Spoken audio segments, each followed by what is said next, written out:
This way, how you can get all the people on. Guys, how are you? Rabbi Jack, how are you? John, Jeff. Joey died. Joey died. Yo, Daniel, let me see your face, Daniel. Daniel, how are you? How's it? Nice to see you, Daniel. Joined in. I was asking Reuven about you today. I'm like, where's Daniel? I haven't seen him. Whoa, Jacob is joining in. Yaakov, Jacob.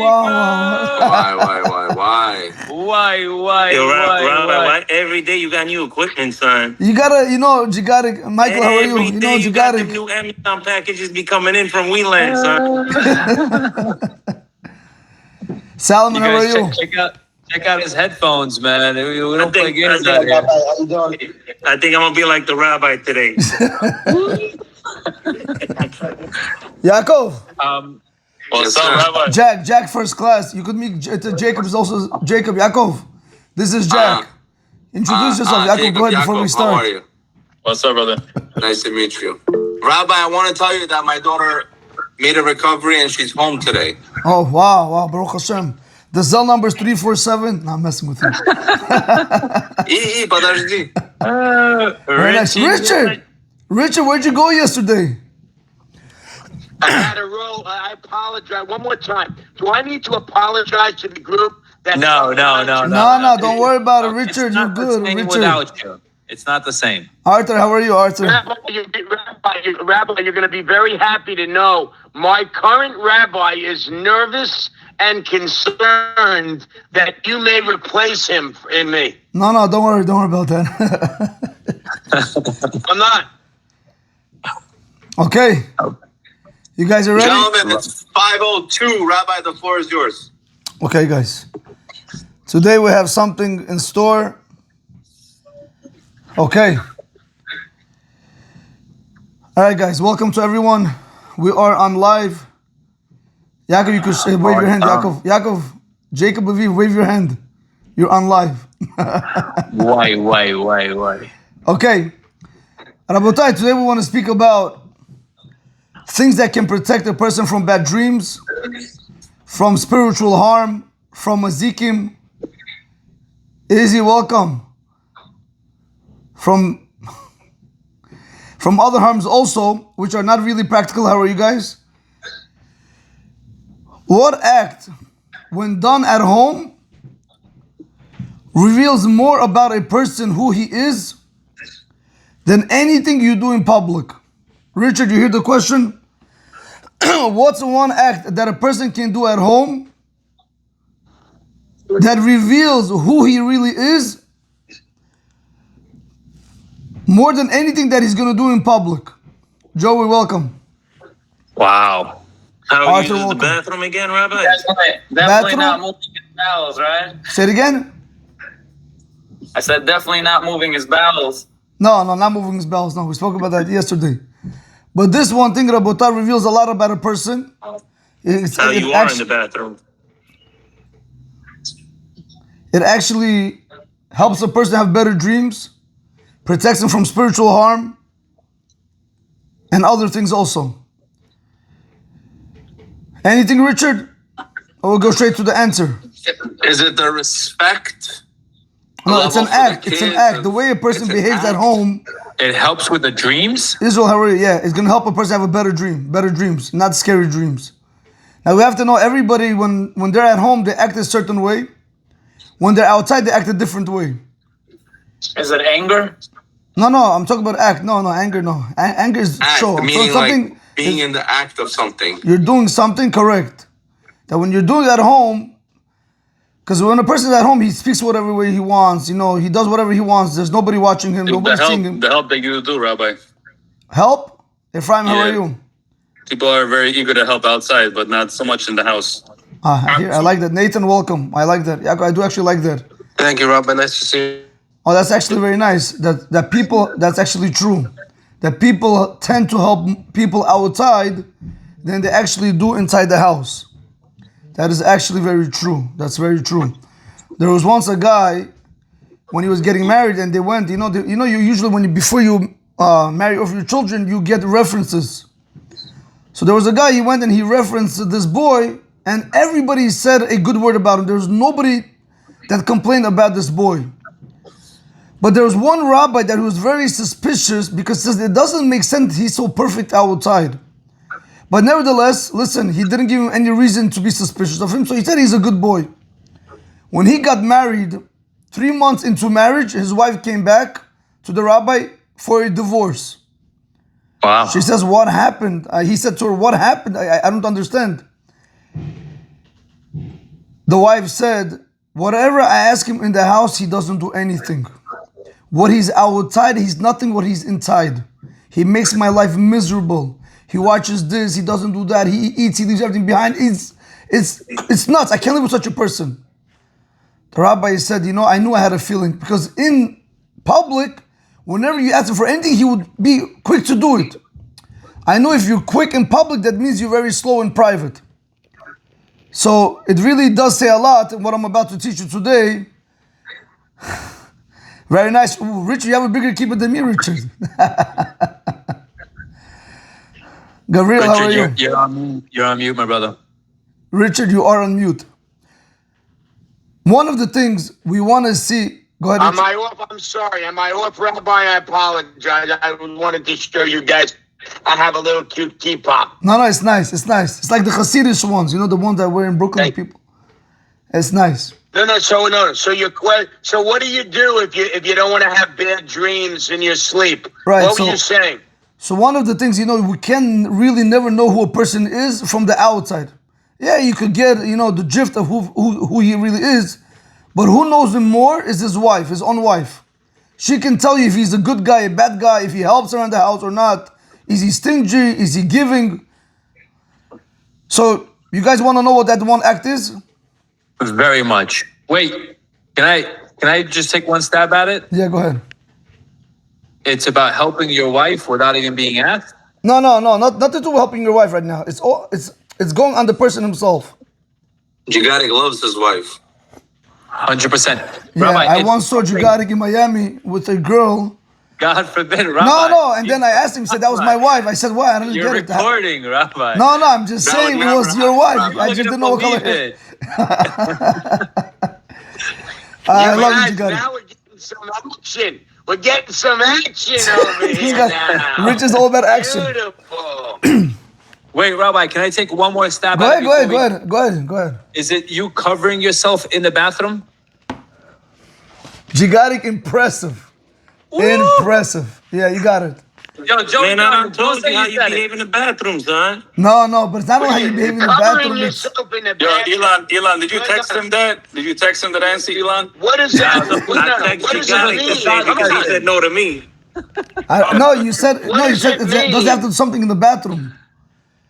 covering yourself in the bathroom, yep. Right. So not only in the Well, what bathroom, does that but mean? Rabbi, we lost you, Covering Rabbi. yourself in the bathroom. Yeah. you lost me. Now 1-1. Yes, perfect, yes. I pressed the off button. Yeah. So the Shulchan Aruch, interesting paskins halakha, which you would have never thought should be the halakha, but he says in chapter 3 in halakha number 2, he says a person has to be modest in the bathroom, and he shouldn't reveal his basically his nakedness until he actually sits down. Meaning, when you're closer to sitting down, then that's when you should start revealing yourself. Now, if it's going to be very hard to do, Wait because a minute, wait, Rabbi. yeah, Rabbi, are you saying that if you have very, very large private parts, you shouldn't take the towel off of them and show your wife what you got? no, Richard, that's not what I'm saying, Richard. What I'm saying is that since God is found in the bathroom, also we want to be modest also in the bathroom. So whenever you But the covering up in the bathroom, Danny, that's welcome. going to help you sleep better without bad dreams? Oh yeah, what that's you're one of saying? the things, correct. Because you have to remember, Richard, we think small acts don't make a big difference, but that's not the case. Doing your bed in the morning makes a big difference. Putting your stuff away whenever you're doing something makes a very big difference. Being modest in the bathroom makes a very big difference. Rabbi, you said in the bathroom or in the bedroom? In the bathroom and so too in the bedroom. And so you should always be modest. Meaning you should How about never mikvah, show your Rabbi? nakedness. Listen, what? Say it, who? What? How about mikvah? Like sometimes, men's mikvah, obviously, it's like you walk in, there's so many people sometimes, especially Friday, and some people walk around without a towel, like, Why, who's that? Nathan, or who's that? Where is he? yeah, it's Nathan. Nathan, man, you gotta ask, why you gotta ask me those questions about the mikvah? Mike, you have to understand, the problem with Rabbi. mikvah is, you know why? It's a problem. You know why? Yeah, you're going to dip, but the law requires you to be modest. You can't just show your private part to everybody, man. I understand you're in the mikvah, but cover your private part. Rabbi, can I ask you a question? Yeah, go ahead, Danny. Wasn't Adam and Eve Naked. created naked? Correct. And Yeah. God was okay with that? Until they They were sinned. Correct. covered right away. Correct. They But were they- blind. Yeah, but you have to remember when we say they were naked, like the part of the nail is what's left behind. Like our nail, the nail itself, that's how their body was covered. It was covered with that type of nail. So when they sinned, now their whole skin was revealed, but the nail was left just to remind us of that sin.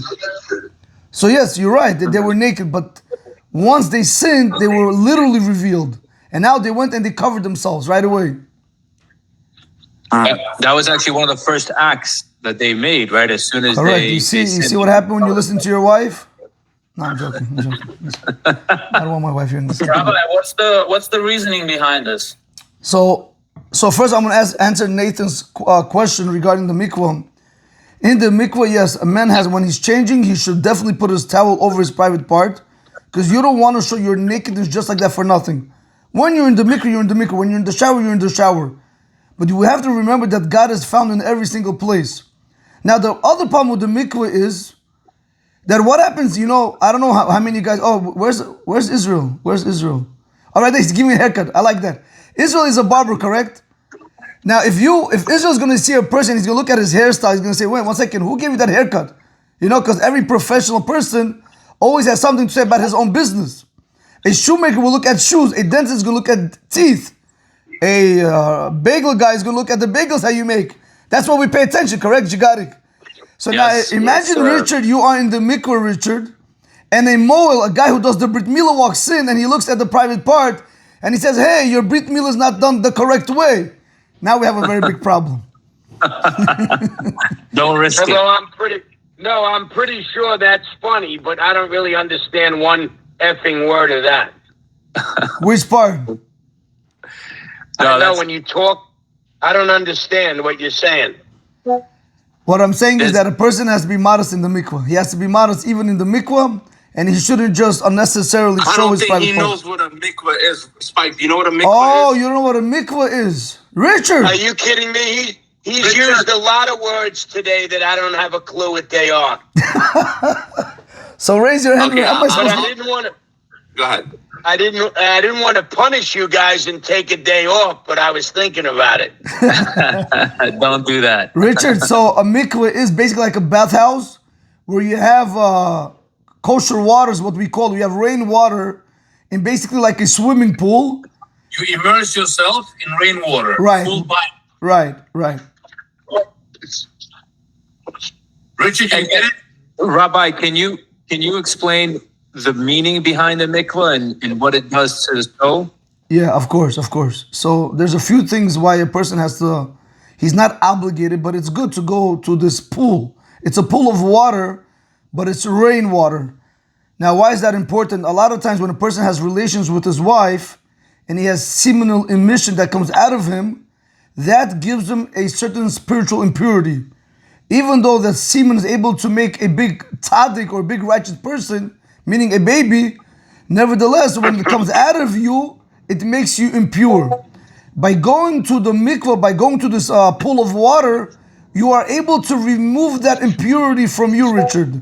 You have a different sense of feeling. You feel like $1,000,000, if I can put it like that. Reborn. You know, Yeah, thank you. Rabbi, I'm so spiritual. I'm looking at this 22-year-old hottie. Joe's And I just wanted to be able to share it with the group because you're going to say, Yitzhak, Rav Kaf, you're doing so well the third week in. I lost my train of thought, but yes, I'm not taking the window down to say hello. Did he just say he saw a 22-year-old girl? Richard? That's what he said. Okay, fine. Very good. I'm proud of you, Richard. I figured I'd lighten it up, 100%. Richard, another benefit of going to this pool of water, a lot of times you have a lot of negative people around you. And people don't understand that negativity, it does rub off. People's bad attitudes rub off. We don't do that. And you feel like garbage. So when you go to the mikveh, you actually feel like reborn. You're completely a different person. That's what a mikveh is. It's like a bathhouse. I got it. No, I understand it. Rabbi, when someone comes to you and they're in pain on a one-on-one basis, that's different. But I try as best I can never to associate with critical, negative people as much as I can, because it drains the sunlight of my spirit. Right. Very nice. Beautiful. So, just to get back onto topic, so the Shulchan Aruch says that a person has to be modest. Now, there's the Gemara Masechet Berachot. He explains how does it help one. So he says that the rabbis of blessed memory, they emphasize very greatly how modest a person has to be in the bathroom. And they explain that anybody who's modest in the bathroom, which is very hard to do because you think there's nobody watching you. So why can't I be immodest? So they said anybody who's modest in the bathroom, he's going to be saved from three things. From snakes, scorpions, and mazikin, and spiritual damagers. Some rabbis want to even learn that if a person had bad dreams, his dreams are going to start being good. Now you might ask me, Rabbi, where's the snakes and the scorpions? So you have to remember their bathrooms back then used to be in the field, not like today we have it in our own houses and apartments. Yes, you got it, you're with me? So that's what they say, snakes and scorpions, but you have to remember also, if it doesn't necessarily now mean also snakes and scorpions, you could also have people that snitch on you, or chas v'shalom IRS. When a person is modest in the bathroom, he's able to save himself from a lot of problems. Because you really show that God is watching you and you're modest there. So usually what I would put a towel over myself or a robe to be modest inside the bathroom. Yes, you guys are with me? You mean when you're sitting? Rabbi, what about the people that when you're sitting get on completely naked when they use the bathroom? What does that mean, complete naked? Say it again, I didn't hear it. Say it again. I'm saying some people are irritated. They can't sit and, relax as they use the restroom. They take off their shirt. They take off everything from them. So the shirt is not going to be a problem if you can't have it on you, but the private area must be covered. If you can't... So when you're sitting... Say it again. So what are you saying? Down? You should put a towel over you? Yeah, you should put a towel over yourself, correct. Or something like anything that's going to cover your private part. You guys have to remember, it's not just covering. That reminds you that even when you're in the bathroom, God is watching you. We have to remember that God is everywhere. That's the whole point. We have to remember that we are always in a glass house. Very nice. I like the glass house. Rabbi, so are we allowed to go to a banya with all men naked? With all men naked? I don't know why you would ever go to a banya with all men. That's crazy to hear. You crazy? I mean, I don't know why you would go. You got it, kid. What's going on over here, man? People, I don't know. People, I heard that a lot of Jewish people, they went to Backstreet Boys in Las Vegas. I mean, I said, if you're going to do something wrong, why go hear men sing? I mean, I don't understand people. Honestly, I don't understand people. I'm not telling you, chas v'shalom, to go hear women sing, but why go hear men sing? Rabbi, I think that Backstreet Boys was the girl's birthday gift. It was one of the girls' birthday gift. I like that, Jeff. They did it for their wives for Shalom Bayit, Rabbi. I hope so. I like that. That's a good Shalom Bayit. So, Rabbi, basically you're saying we can't walk around naked. Correct. Exactly, Yaakov. Yes, Yaakov John. Correct. Rabotai, I want to share with you a Gemara. In Masech Berachot on page 62 on side 1, it brings a very fascinating story. Let me ask you like this. How many of you guys think attending a eulogy is good? I think it's a mitzvah, is it not? Oh, It's amazing. Amazing. Respect. You attended out of respect. You attend out of respect. Now you have to remember, Rabotai, say it again. You attended out of respect for the person that passed and for the family to show some sort of respect. Correct. Now I want to teach you guys something. One of the biggest problems we have today when people are eulogizing is that whenever you're sitting there and you're listening to what the eulogizer is saying, you might be held responsible for the words that are coming out of his mouth. What do I mean? I'm going to give you the story in the Gemara. The Gemara says there was one eulogizer. He went down to eulogize the person, and he said that this guy is modest in his ways. That's what he said. He said these words. This guy is modest in his ways. On the guy that passed away. Came Rav Nachman. Rav Nachman said to him, to this eulogizer, he says, 1 second. How do you know that this guy is modest or not? What, did you go with him into the restroom? Did you ever see the way he behaves in the restroom? Why? Because Chazal, the rabbis, tell us who's considered to be modest. It's not what you see outside. A person who's modest inside the bathroom, he's considered to be modest. It all starts from the inside. But the Gemara asked a question. They said to Rav Nachman, what do you care if what the guy said right now is true or not? Now this I want to share with you, very important, because he says it's taught just like they're going to punish the dead person. And I'll explain to you what that means. So they're going to punish the person who's eulogizing and the people that are listening to the eulogizer. Reuven, what does that mean? When you have a person, let's say you had a person that always cheated people, slept with women, went against God completely, correct? Now when the eulogizer goes up, what is he going to say? He's not going to say bad things, correct?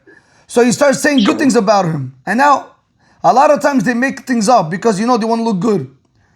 So the guy that's look good. Say it again? They want to make the person look good. The dead person, correct, because you're not going to say anything bad, correct? So when the eulogizer is eulogizing and he's saying wrong information, God takes it into consideration and says, 1 second, but you're not like that. So number one, the dead person is going to get punished for the eulogizer eulogizing him the wrong way. Number two, the eulogizer is going to be punished because he's lying.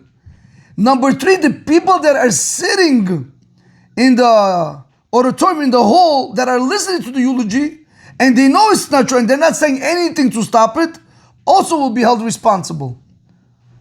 So attending a eulogy is not so simple like we think. A lot of times you go to these eulogies, and the rabbi says, oh, he was such a guy like this, and the guy like this. My nigga, I tell you, he was a thief, Berlin.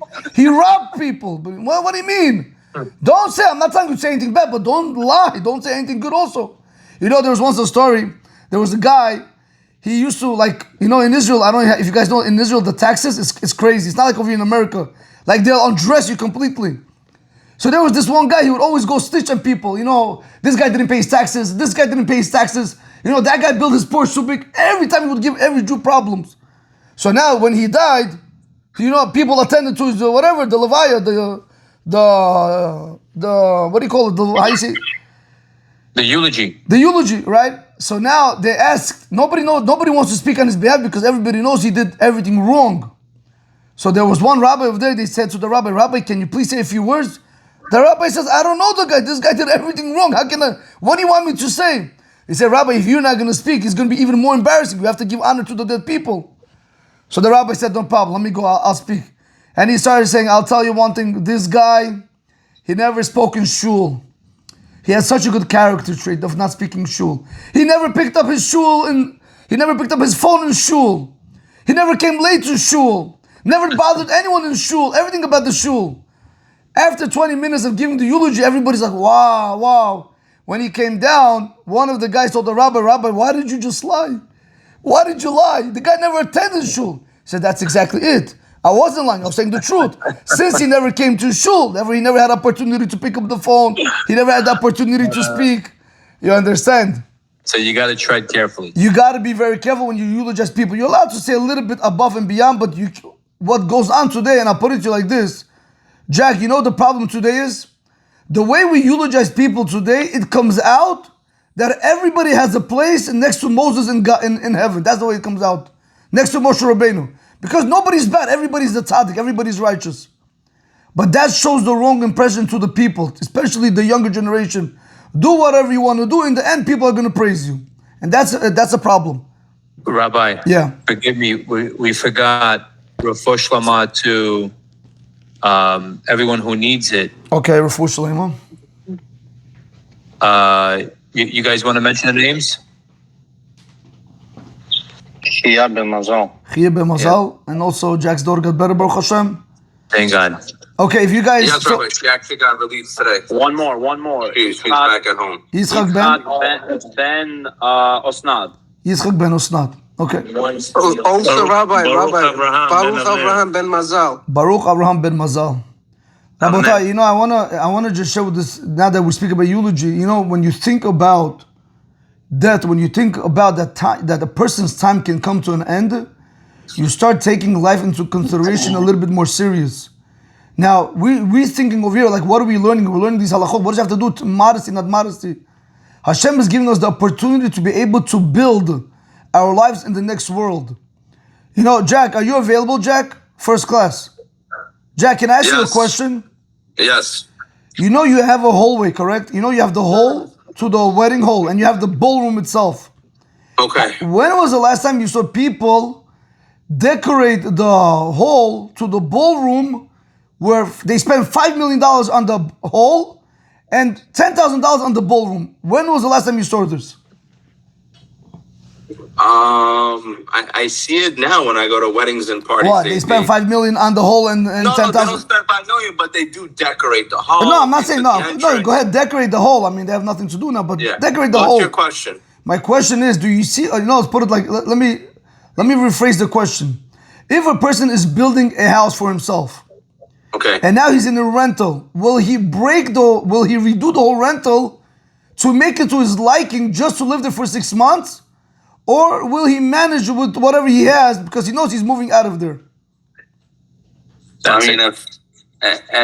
Listen, he can do what his pockets allow him to do. I'm saying, right? but what would an average? What would it make sense is what I'm asking you a question. Would you want to spend money? Sense. Of course not. You're gonna rent and you're gonna enjoy the property as is, right? Because you're only gonna be there temporarily for 6 months, and then you're gonna move.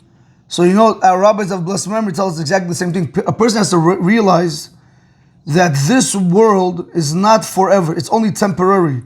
This world is like a hallway to the ballroom. It's like you're renting, right now you're renting your body before you're basically the neshama, the soul is renting your body before it actually goes to its original place. That's why these things that might seem small in our eyes, tying your shoelaces, the way you put on your shoelaces, being modest, all of these things are only to bring us closer to Hashem. Even when you're in the bathroom, you shouldn't forget that you're with Hashem in the bathroom. If I ask you guys a simple question, which bracha speaks about Hashem's honorable throne? Which bracha? You guys are not going to believe it. Artur, which one? What was the question one more time, Rabbi? Which blessing that we say mentions Hashem's holy throne? Is it the washing of the hands? No, it's no. Al Yadayim. Why is the washing of the hands? No. Asher Yatzar. Asher Yatzar. I want to listen to the Asher Yatzar bracha, right? When a person comes out of the bathroom, there's a blessing that he has to say. The blessing is, right, that Hashem heals all flesh. And over there we say that it reaches the kisei hakavod, it reaches the holy throne. One second, I don't understand. Coming out of the bathroom and mentioning in the blessing of the bathroom Hashem's holy throne, does that make sense?